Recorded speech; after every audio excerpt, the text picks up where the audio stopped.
ক্ষতিপূরণ হয় না, এবং যেটা রাজ্য সরকার করছে সেটা খুবই মিনিমাম করছে।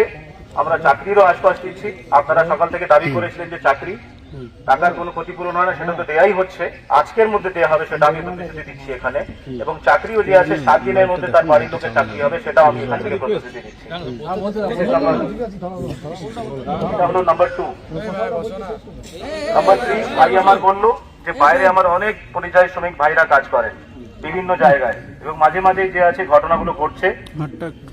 আমি এখানে দাঁড়িয়ে আমার একটা ভাই সাজেশন দিয়েছে এখানে যে একটা কন্ট্রোল রুম খুলতে হবে। আজ 12টার মধ্যে কন্ট্রোল রুম খুলবো আজকে আমি।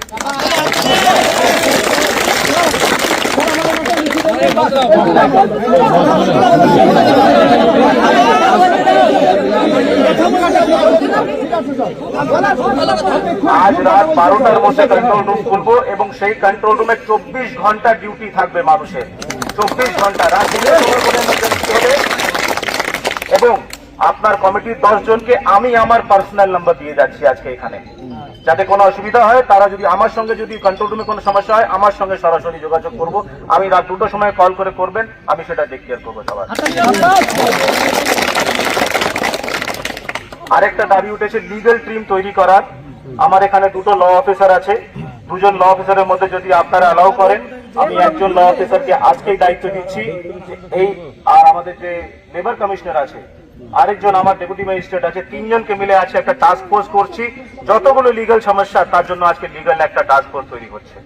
আজকে সন্ধ্যে 6টার মধ্যে সেটা তৈরি হবে, এবং সেটা লিখিত অর্ডার হিসেবে বার করবো আমি এবং আপনাদেরকে দেবো আমি। আরেকটা যে সাজেশন খুব ভালো এসছে সেটা হচ্ছে পরিযায়ী শ্রমিকের কার্ড। কার্ড হলে খুব সুবিধা হবে, খুবই সুবিধা হয়। আমি পারমিশন পাই যেন আমি যেন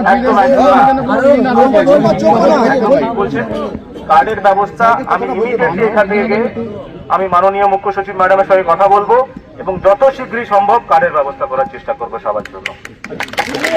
থ্যাংক ইউ, খুব ভালো থাকবেন। আপনাদেরকে হাত জোর করে আমি ক্ষমা চেয়ে নিচ্ছি। আপনারা প্লিজ, এত মানুষ যাত্রী দাঁড়িয়ে আছেন, অ্যাম্বুলেন্স দাঁড়িয়ে আছে, তাদের কষ্ট দেবেন না। আমরা যা যা আপনারা বলেছেন সব